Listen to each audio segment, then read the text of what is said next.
Hello everyone and welcome back. It's Wednesday, which means we will be continuing our adventures with the Iron Man. Now before I get started, I would love it if you could do one thing for me. If you do watch my videos Monday to Thursday and you are liking what you're watching, please share it with everyone you know. I think it's important, whilst we're all staying inside, that we share what we're doing to keep ourselves occupied. Now, with that in mind, let's continue the Iron Man. Chapter 3. What's to be done with the Iron Man? So, the spring came round the following year. Leaves unfurled from the buds, daffodils speared up from the soil, and everywhere the grass shook new green points. The round hill over the Iron Man was covered with new grass. Before the end of the summer, sheep were grazing on the fine grass on the lovely hillock.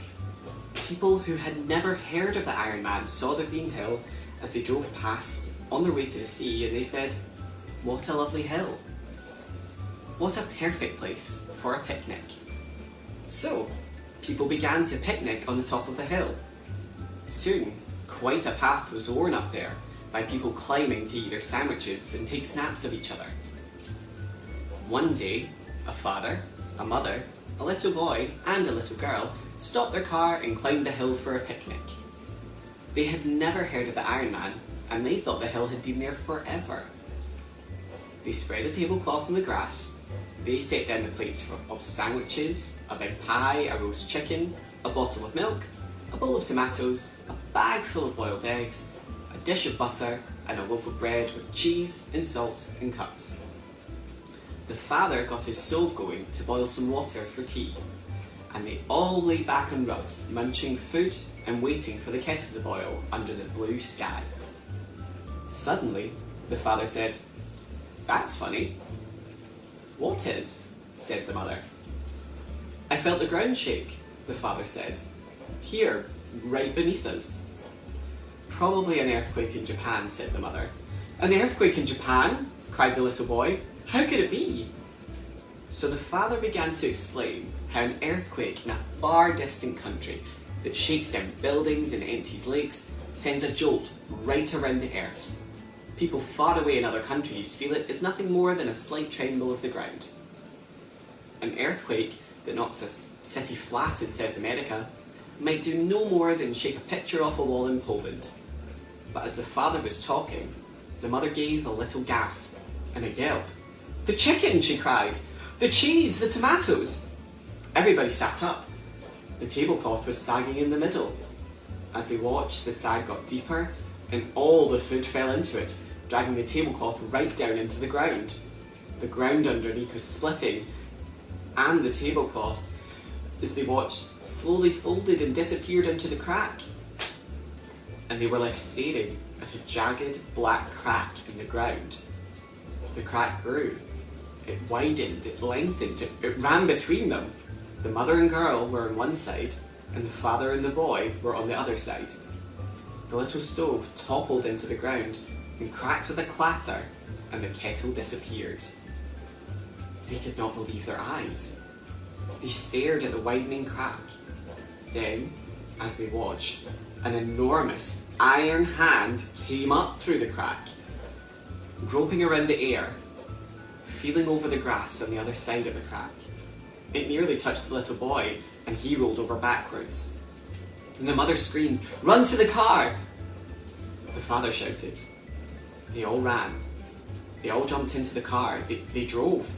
They did not look back. So they did not see the iron head, square like a bedroom, with red, glaring headlamp eyes, and with the tablecloth, still with the chicken and the cheese draped across the top of it, rising out the top of the hillock, as the Iron Man freed himself from the pit. When the farmers realised what the Iron Man had freed himself, they groaned. What could they do now? They decided to call the army, who could pound him to bits with anti-tank guns. But Hogarth came up with an idea. At first the farmers would not heed of it, least of all his own father. But at last they agreed. They would give Hogarth's idea a trial, and if it failed, they would then call the army. After spending a night and a day eating all the barbed wire for miles around, as well as hinges he tore off gates, and the tin cans he found in ditches, and 3 new tractors and 2 cars and a lorry, the Iron Man was resting in a clump of elm trees. There he stood, leaning amongst the huge branches, almost hidden by the dense leaves, his eyes glowing a soft blue. The farmers came near, along a lane, in cars so that they could make a quick getaway if things went wrong. They stopped 50 yards from the clump of elm trees. He really was a monster. This was the first time most of them had had a good look at him. His chest was as big as a cattle truck, his arms were like cranes, and he was getting rusty, probably from eating all the old barbed wire. Now, Hogarth walked up towards the Iron Man. "Hello," he shouted and stopped. "Hello, Mr. Iron Man." The Iron Man made no move. His eyes did not change. Then Hogarth picked up a rusty old horseshoe and knocked it against a stone. Clonk, clonk, clonk. At once the Iron Man's eyes turned a darker blue, then purple, then red, and finally white, like a car headlamp. It was the only sign he gave of having heard. "Mr. Iron Man," Hogarth shouted, "we've got all the iron you want, all the food you want, and you can have it for nothing. If only you'll stop eating the farms."